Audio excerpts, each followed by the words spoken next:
నేను పెళ్లి చేసుకున్న తర్వాత బావపడ్డ మాటలు, అనుభవించిన అవమానాలు, పడ్డ కష్టం అంతా ఇంత కాదు. అయినా అన్ని భరించాడు. ఏనాడు బయటపడలేదు. దేనికి? నీకోసం కాదా? అవన్నీ పోనీ అర్చన. చిన్న చిన్న విషయాలకే భార్యల్ని అనుమానించి చీటికి మాటికి కొట్టే మగాళ్ళు ఎంతో మందున్నారు. కాని బావా ఏనాడైనా నిన్ను పల్లెత్తి మాట అన్నాడా? లేదే. ఓ మంచి కుటుంబంలో పుట్టి చక్కగా కాపురం చేసుకునే అమ్మాయి అలిగి వెళ్లి ఉండకూడని చోట ఉన్నా పాపం కష్టపడి వెతికి ఇంటికి తీసుకొచ్చాడు. ఒక్క మాట కూడా అనలేదు.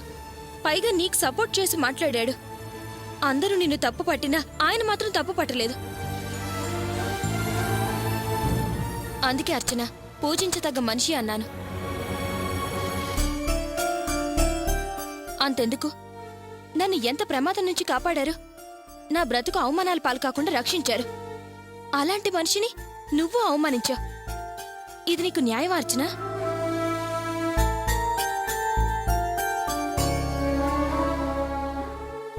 బావని ఒక్కసారైనా అమ్మ అల్లుడుగా చూసిందా? ఒకే ఒక్క అబద్ధం ఆడినందుకు ఎన్ని అవమానాలు భరించాల్సి వచ్చింది. ఇంకా ఎందుకు అర్చన బావని కష్టపడతావు?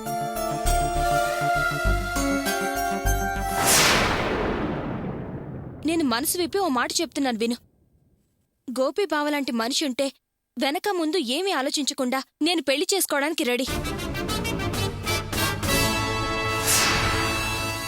ఒకవేళ నీ పరిస్థితుల్లో నేనుంటే నేను ఆయన దగ్గరే ఉండేదాన్ని. అమ్మ దగ్గర మాత్రం ఉండను.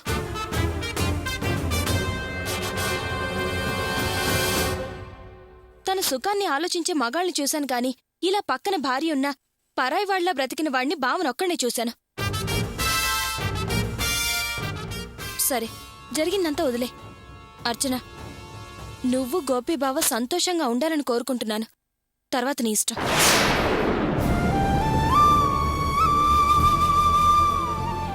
నువ్వు చెప్పేది నిజమే కావ్య, నేను కాదన్ను.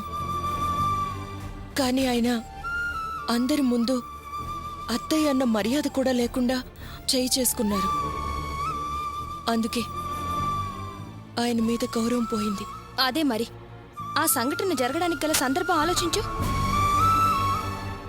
నువ్వు బావదొక్కడిదే తప్పు అన్నట్టు మాట్లాడుతున్నావు. అక్కడ అమ్మ తప్పు ఉంది.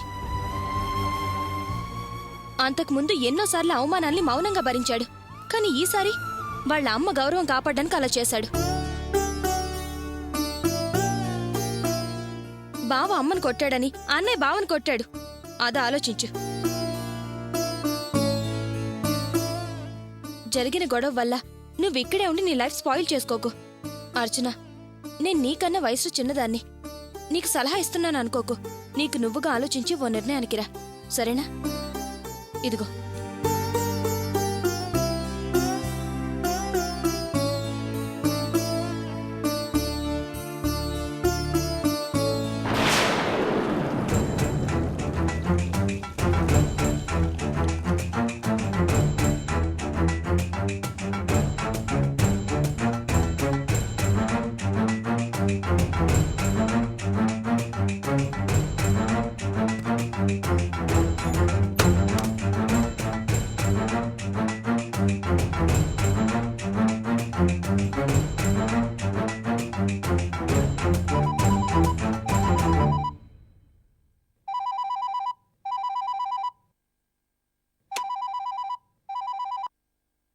హలో అమ్మా, నేను జయంతిని మాట్లాడుతున్నాను.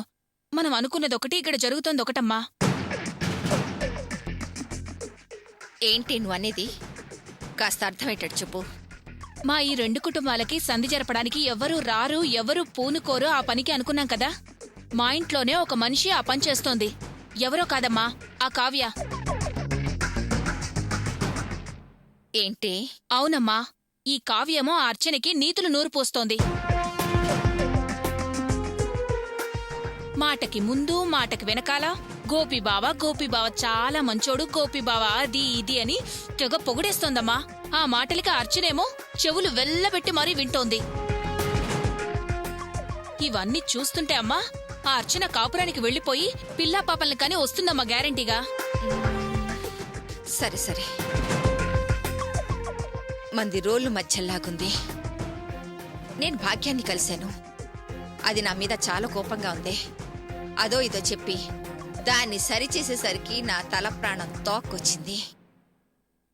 అది బాంబులాగా అదిరిపడే సంఘటన ఒకటి చెప్పిందే. అంతే, నా మూడ్ ఆఫ్. ఏంటమ్మా ఏమంది? అదేనే, వాళ్ళ తరఫున ఒక సీనియర్ సిటిజన్ ఉన్నాడు చూసావా, అదే ఆ పెద్దయినా. మరో 2 రోజుల్లో మీ ఇంటికి వస్తాడట. మీ వాళ్ళకి సర్ది చెప్పేసి వాళ్ళని కలపడానికి ఏదో ఒకటి చేస్తాడట. నువ్వు కాస్త జాగ్రత్తగా ఉండి జయంతి. ఆ పెద్దాయన గనక ఇక్కడికి వచ్చాడంటే కొంప కొల్లేరైపోతుందమ్మా. అది ఇది ఏదో ఒకటి చెప్పి అర్చన్ని తీసుకెళ్లిపోతాడమ్మా. ఏదో ఒకటి చెయ్యమ్మా. ఏయ్, ఏంటి ఆ పిచ్చి మాటలు? సాధ్యంత వరకు వాళ్ళ ప్లాన్ చెడగొట్టే ప్రయత్నం చేయి. ఉంటాను. అమ్మా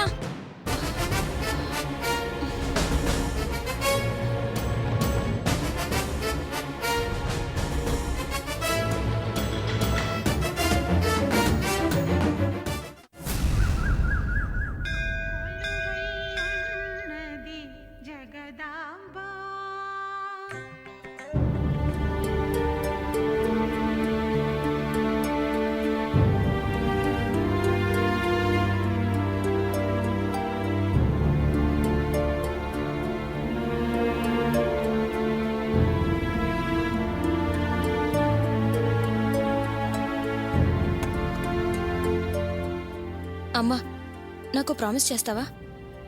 ఏంటే, ఎందుకు? నువ్వు చేస్తావా లేదా? విషయం ఫలానా అని చెప్తే కదా చేసేది చెయ్యనిది. నాకు పెళ్లి చేయనని చెప్పమ్మా. కావ్య, చెయ్యమ్మా, చెయ్యి. ఏయ్, ఏంటి ఆ మాటలు? గుళ్ళో కూర్చుని పెళ్లి కావాల్సిన పిల్ల మాట్లాడవలసిన మాటలేనా ఇవి? ఇందాకే కదే పూజారి గారు మంచి భర్త లభిస్తాడని ఆశీర్వదించారు. అందుకేనమ్మా నిన్ను ప్రామిస్ చేయమని అడిగేది. ఏంటే, ఏమైంది నీకు? ఎందుకిలా పిచ్చి పిచ్చిగా మాట్లాడుతున్నావు? ఈ గుళ్ళోనే మీ అక్క పెళ్లి కోసం ఎన్ని పూజలు చేశాను, ఎన్ని మొక్కులు తీర్చాను. అలాంటి గుళ్ళో నీకు పెళ్లి చెయ్యను అని వాగ్దానం చేయాలా? అసలు మతుండే మాట్లాడుతున్నావా? అమ్మా, ఒక విషయం చెప్పు. అర్చన ఎలా ఉందని పూజారి గారు అడిగితే బావుందని అబద్ధం ఎందుకు చెప్పావు? నిజాన్ని ఎందుకు దాచావు? ఆయనతో నిజం చెప్పడం ఏంటే? ఏదో మాట వరుసగా ఆయన అడిగారు, మనం అలానే సమాధానం చెప్తాం. అంతేగాని జరిగిందంతా ఆయనతో చెప్పి ఆయన మనసు కష్టం కలిగిస్తామా? అందుకే చెప్పలేదు. అంటే ఆయన చెప్పినట్టు అమ్మవారు అర్చనకు మంచి జీవితం ప్రసాదించలేదు. అది తెలిస్తే పూజారి గారు బాధపడతారు. అలాంటప్పుడు ఆ అమ్మవారు నాకు మాత్రం మంచి లైఫ్ ఎలా ఇస్తుంది? మీరు ఎన్ని పూజలు వ్రతాలు చేసినా అమ్మవారు కరుణించలేదన్నమాట. అలాంటిది నేను అమ్మవారికి సరిగ్గా దండమే పెట్టుకోను. ఇక నా కోరికలు ఎలా తీరుతాయి? మంచి జీవితం ఎలా లభిస్తుంది?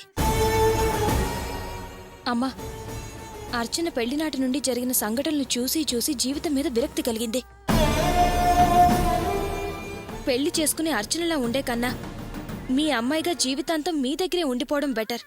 కావ్య, అలాంటి మాటలు మాట్లాడకే. అది అర్చన తలరాత.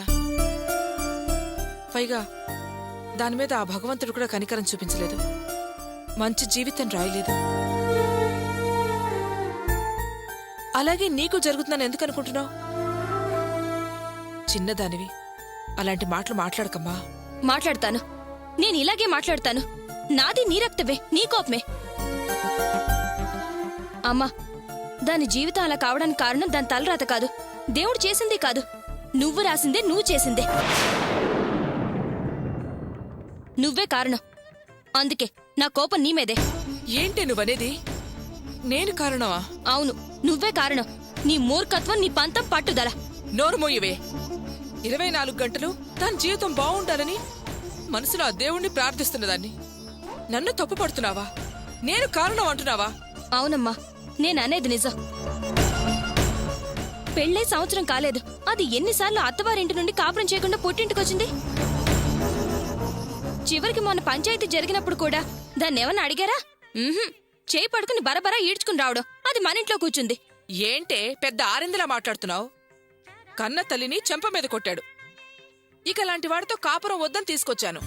తప్పమ్మా, నువ్వు చాలా పెద్ద తప్పు చేస్తున్నావు. నిన్ను నువ్వు సమర్థించుకోవడానికి చేసిన పనిని సమర్థించుకుంటున్నావు. అలిగి ఊరు వెళ్లిన అర్చన వేరు, ఇప్పుడు మనింటికి వచ్చిన అర్చన వేరు. ఇన్ని రోజులు మేమే అనుకుంటున్నాం బావ మంచోడని, కానీ ఈరోజు అర్చన కూడా అనుకుంటుంది.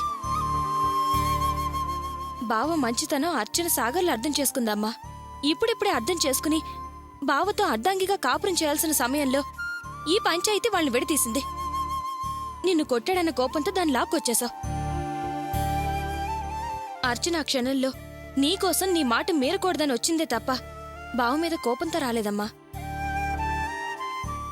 నేనీ మాటలు ఊరికే అండం లేదు, ఆధారంతో అంటున్నానమ్మా. అది వంటగదిలో కొత్త పాలగిన్నె మీద గోపి అనే లేబుల్ చూసి తన కళ్ళల్లో నీళ్లు తిరిగాయి. అది నేను కళ్ళారా చూశాను. మనసులో ఒకటి ఉంచుకుని బయటకు ఒకలా బతికేలా దాన్ని తయారు చేశారు. అది పేరుకు మాత్రమే ఇక్కడుంది, దాని మనసు మాత్రం బావ దగ్గరుంది. మిమ్మల్ని కాదనలేక తనకు తాను సమాధానపరుచుకోలేక సతమతమవుతుంది. ఎందుకమ్మా దాన్ని అలా ఏడిపించడం? మీ పంతాల కోసం దాని కాపురం నాశనం చేయడం న్యాయమా? నీకు నీ కూతురు జీవితం ముఖ్యమా, నీ పట్టుదల ముఖ్యమా? నువ్వు బాగా ఆలోచించమ్మా. ఇలా బతకడానికి అయితే నాకు పెళ్ళి అనవసరం. నా పెళ్ళైన తర్వాత నన్ను కూడా ఇలానే ఇంట్లో కూర్చునేలా చేయరని గ్యారంటీ ఏంటి? అలాంటప్పుడు నేనెందుకు పెళ్లి చేసుకోవాలి? అందుకే నిన్ను ప్రామిస్ చేయమని అడిగానమ్మా. నువ్వు ప్రామిస్ చేయలేకపోతున్నావు అనుకుంటున్నాను. వెళ్దాం పదమ్మా.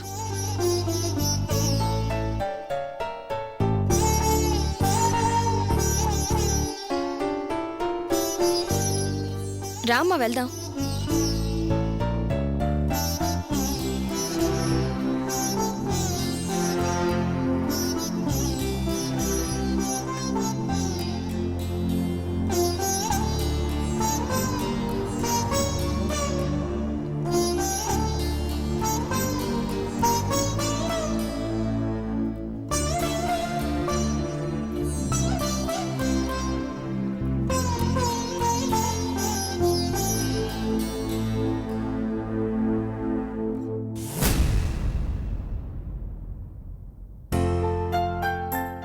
మార్చన కాఫీ రెడీ అయిందమ్మా.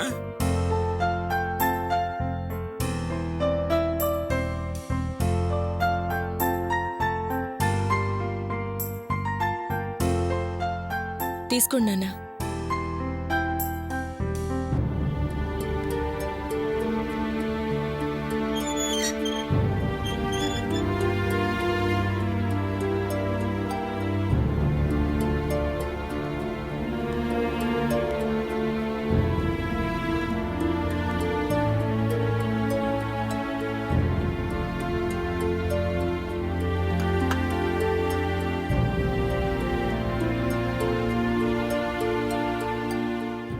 ఏంటమ్మా అదోలా ఉన్నా?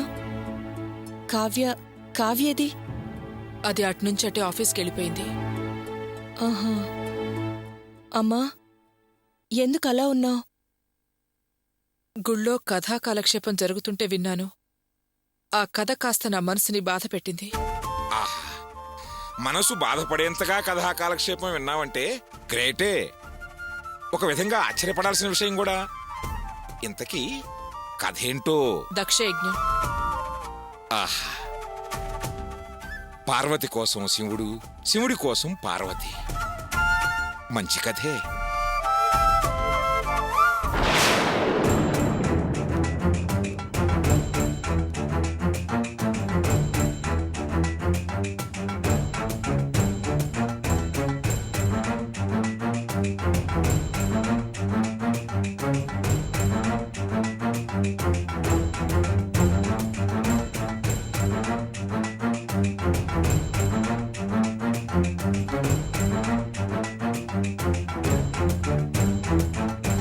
ఆగండి, ఎక్కడికొచ్చారు?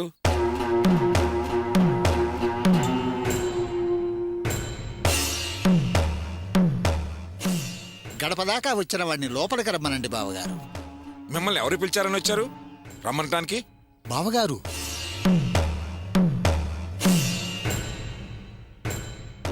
ఆ బంధుత్వాలు వరుసలు ఎప్పుడో పోయాయి. ఇంకా ఏ మొహం పెట్టుకుని వచ్చారు? దయచేసి వెళ్ళండి. అది కాదు బావగారు, నేను వచ్చిన విషయం చెప్పనియండి. మీరే విషయం చెప్పాల్సిన అవసరం లేదు, మేము వినాల్సిన అవసరం అంతకన్నా లేదు.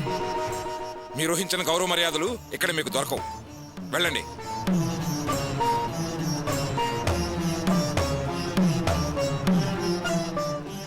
మీరిలా మాట్లాడతారని నేను ఊహించలేదు బావగారు. ఒక నిమిషం ఆగండి.